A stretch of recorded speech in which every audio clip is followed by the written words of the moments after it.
I say if we surveyed College Football Nation, we would get end of the spectrum reviews on JJ McCarthy this season because a lot of people just buy into 5-star. He's been phenomenal. Look, they've made the college football playoff. He raised the game way above what Cade McNamara could show us. Then the other people would look at, well, he threw 2 pick sixes in the playoff. He was a disaster and he cost him that game. And a lot of other things alluding to maybe him making a few mistakes here and there. So, where do you land on JJ McCarthy and his development? I think he's doing a very good job for the most part. But I think that Michigan does it a disservice to him and itself by sometimes not trying to prepare him more.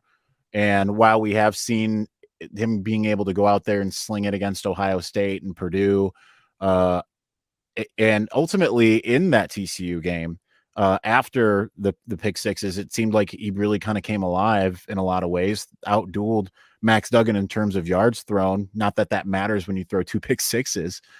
I think Michigan did itself a disservice by essentially saying, well, we have Blake Corum and we can just run him into the ground. And that worked until it didn't, until he got injured. Then suddenly you have JJ McCarthy not necessarily being used to seeing a lot of different things because he hasn't been out there throwing the ball 30 times a game. So I think that he's doing a very good job. Ultimately, he's doing mostly what Michigan's asked him to do. He was very efficient in the top half of the season when Michigan was kind of asking a little bit more of him. And it seemed like once Michigan kind of started to dial back the passing and be concerned more with trying to run, like it was trying to make a statement, kind of started in that Penn State game, going up against what was at that time a top 10 run defense, and Michigan rushed for 418 yards. It was like they wanted to make a statement. I think that while that was great that they were able to do that and make that statement, I think it kind of left JJ a little bit high and dry, because when you look at how a lot of quarterbacks grow, they sometimes get those types of mistakes out early. And JJ had only thrown a couple interceptions up until that point. The one in the end zone against Indiana, the kind of fluky one that happened against Penn State, where it bounced off of it was Luke Schoonmaker's hands and off of a helmet and then into the arms of a waiting Penn State defender. And that was pretty much it, right? And then you have two that go for 6 in the championship game, or the playoff. I think that it didn't help that he didn't have a lot of experience necessarily, except for just in a couple of games of being the guy they had to really truly depend on with his arm.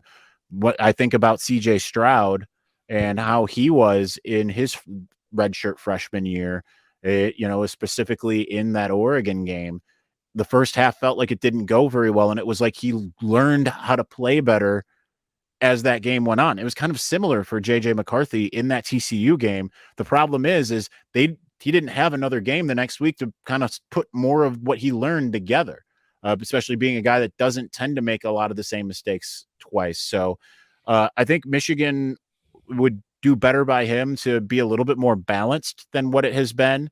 I believe they ran for something like 3,600 yards and passed for 3,000 this past year. I'd like to see that balance out a little bit more, or maybe see a few more passing yards, just especially in the non-conference, because that was where they really had an opportunity that they let them pass them by. Really, is they could have gone out there against competition that they were going to kind of beat no matter what, and they really should have been airing it out a lot more, and they didn't do that. They put JJ out there for 10 snaps, or really 10 passes.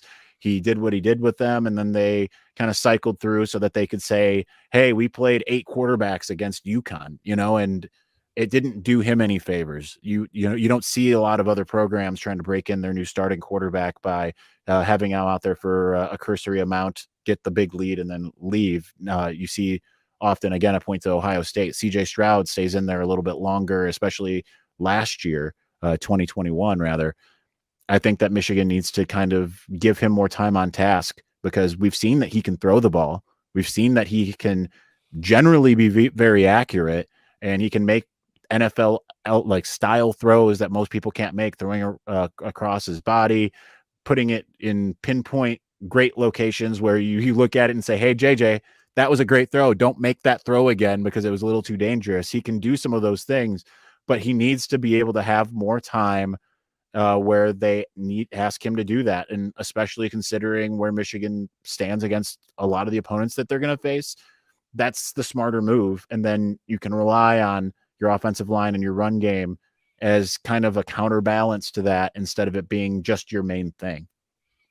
Yeah, 2022 was 2 consecutive non-conference seasons in which I was expecting Michigan to take advantage of inferior opponents to work and develop the passing game, whether that was with Cade McNamara exclusively the year before or a combination between he and JJ. And then, of course, they settled on JJ this past season early after, I believe, 1 game, right? Yeah, And the whole then that was after the second game that they after named the him their second starter. game. Yeah. Yeah. And didn't look to develop the passing game. But again, it's difficult to argue with the end result of all of it, which is another Big Ten championship, another Ohio State win, and a playoff. The other part of it is it could really help your run game that much more too, because that was earlier teams. They saw what JJ did in his limited ability, both as a passer and a runner, and then they played accordingly, and that opened up more opportunities for Blake Corum because they had to be concerned enough that JJ was going to pass over their heads and do these things, and so it's one hand feeds the other, and sometimes it seems like Michigan gets away from that.